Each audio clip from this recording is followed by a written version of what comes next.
കാര്യമായ ഒരു പ്ലേസിലേക്കാണ് നമ്മൾ ഇന്നത്തെ യാത്ര പോകുന്നത്. ഏർക്കായെങ്കിൽ നമ്മൾ ബെഞ്ചിൽ തന്നെ, പിന്നെ അതിൽ പാട്ട് വെക്കണമെന്നുണ്ടെങ്കിൽ ഈ ഒരു ടൂൾ മസ്റ്റ് ആയിട്ട് വേണം. പൊറോട്ടയും മുട്ട സാമ്പാർ വീട്ടിൽ കൊണ്ടുപോയിട്ട് ആടുന്ന് അടിക്കാനാണ് പ്ലാൻ. എൻ്റെ പാപ്പാന്റെ കാര്യമായ ഒരു മുട്ട സാമ്പാറിന്റെ റെസിപ്പി ഉണ്ട്. ആ ഒരു കറി മേക്കൊണ്ടാണ് നമ്മൾ പോകുന്നത്. സ്ഥലം കാണുമ്പോൾ നിങ്ങൾക്ക് ഏകദേശം പിടി കിട്ടിയിട്ടുണ്ടാവും. നമ്മളെ കുമ്പള ആരിക്കാടിയുള്ള കോട്ട, ബേക്കൽ ഫോർട്ട് പോലെ തന്നെ പിന്നൊരു കോട്ട, കാര്യമായ സ്പോട്ട്. ആരെങ്കിലും പോയിട്ടുണ്ടെങ്കിൽ കമന്റ് ആക്കാം. ഈ ഒരു സ്പോട്ടിനെ നമ്മളെ നാട്ടിലത്തെ അധികാരികൾ വിചാരിച്ച നല്ലൊരു ടൂറിസ്റ്റ് സ്പോട്ടാക്കിയിട്ട് മാറ്റാൻ കഴിയും. ഇന്നത്തെ മുല്ലക്ക് മണമില്ല എന്ന് പറയുന്നത് എത്രയോ ശരിയാണ്. നമ്മൾ അടുക്ക് പോയിട്ട് നോക്കുമ്പോൾ ഫുള്ള് കാട് പിടിച്ചിട്ട്, പിന്നെ ഉവേസ് എങ്ങനെല്ലാം ആക്കിയിട്ട് ബൈ കണ്ടിട്ട് നമ്മൾ മുകളിലേക്ക് എത്തി.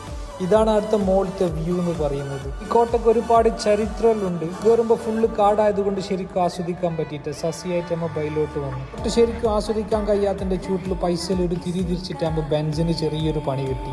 ഓനെന്നെ പിട്ടറായത് കൊണ്ട് ആടുന്ന് നമ്മൾ നേരാക്കിയിട്ട് നല്ല വിട്ട് നമ്മളെ മൊഗറിലെ കോർണിഷിൽ വന്നിട്ട് ആടുന്ന്